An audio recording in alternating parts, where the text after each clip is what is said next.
తొందరపడదు, అంటే అసూయపడదు, మత్సరం అందులోకి రాదు,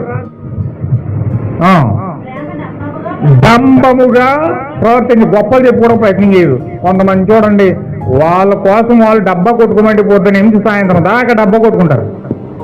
ఉదయం నుంచి సాయంత్రం వరకు వాళ్ళ కోసమే చెప్పుకుంటారు. నేను అలా చేశాను, నేను ఇలా చేశాను, అలా చేశాను, అలాగే అయింది, ఇలా చేశాను, అది చేశాను, ఇది చేశానని చెప్పుకుంటారు తప్ప పక్కోడి కోసం చెప్పమంటే ఒక్క సాక్ష్యం కూడా చెప్పరు. డమ్మం, జీవపు డమ్మం, అంత డమ్మం డమ్మం డమ్మం, డబ్బాలో రాలేదు గలగల గలగలమన్నట్టుగా వాళ్ళ కోసం వాళ్ళే చెప్పుకుంటారు. ఎప్పుడైనా నీ జీవితంలో దేవుడి కోసం సాక్ష్యం ఇచ్చావా? ఎప్పుడైనా నీ హృదయంతో దేవుడి కోసం సాక్ష్యం ఇమ్మంటే ఇచ్చావా? ఆడి కోసం వీడి కోసం చెప్పమంటే మాత్రం అబ్బబ్బబ్బ బోర్డు కబుర్లు చెప్తావు. కానీ ఎప్పుడైనా దేవుడి కోసం, దేవుడి ప్రేమ కోసం కూర్చుని ఏ సహోదరుడికైనా దేవుడు నా కోసం ఇంత ప్రేమ చూపించాడు, దేవుడు నా కోసం ఇంత కరుణ చూపించాడు, దేవుడు నా కోసం ఇంత త్యాగం చేశాడు, దేవుడు నా కోసం ఇంత పాపక్షమాపణ ఇవ్వడానికి ఇంత కార్యాలు దేవుడు శిలువలో కలిగి ఉన్నాడు అని ఎప్పుడైనా నీ నోటితో పక్కడికి సాక్ష్యం చెప్పావా? లేదు. ఆడి నెగిటివ్లు, ఆడి మిస్టేక్లు, ఆడి బాధలు, ఆడి వ్యాధులు, ఆడి సమస్యలు పక్కింటోడికి ఎదురింటోడికి చెప్పమంటే మాత్రం పుష్కలంగా వస్తాయి.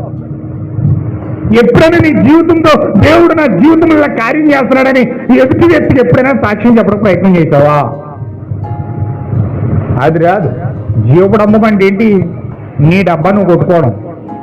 నీ డబ్బా నువ్వు కొట్టుకున్నంత సేపు ఆ డబ్బాలాగానే సొట్లాడిపోదు తప్ప ఏ ఉపయోగం లేదు. అది హల్లెలూయా. ఉప్పొంగదు. ఏంటండి? పొంగిపోదు అనమాట. చాలా మంది అంటారు, ఏంట్రా బాబు ఇటు ఇంత పొంగిపోతున్నాడు, ఏంటి ఇంత పొంగిపోతున్నాడు, ఏం చూసుకుని పొంగిపోతున్నాడు ఇలాగా అంటారు.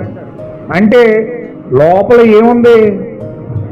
ఏదో నింపబడ్డాడు, ఇంకా భూమి మీద నిలబడ్డాడు, సడన్ గా ఏదో వచ్చి పడిపోయింది అతనికి, ఏదో వచ్చి అతని మీదకి వచ్చేసింది, ఇంకా అతను భూమి మీద నిలబడ్డాడు. నా అంతటో లేడని కాలు రేగరేసి తిరుగుతాడు. ఇక కాలు రేగరేసి తిరిగిన జేబు తిరుగుతాడు, చూసి కొడతాడు దేవుడు, ఒక్క దెబ్బ కొడతాడు ఎవడని. మంచంలో పడ్డాక అప్పుడు తెలుస్తుంది అనమాట, అమ్మో ఇంతకాలం నేను ఎలా బ్రతికానా, అప్పుడు అర్థమవుతుంది అనమాట. హల్లెలూయా. నీ జీవితం చూసి నువ్వు ఎప్పుడైతే కాలు ఎగరేసావో, చాలా మందికి ప్రవర్తన్నాడు బయటికి గర్వంగా కనిపించుకుని చాలా దీనుల్లో కనపడతారంటే, చాలా ప్రేమగా కనపడతారంట, చాలా ఆప్యాయంగా కనపడతారంట. లోపల ఆత్మీయ గర్వం మాత్రం ఎంత ఉంటుందంటే ఆకాశాన్ని అంటే అది.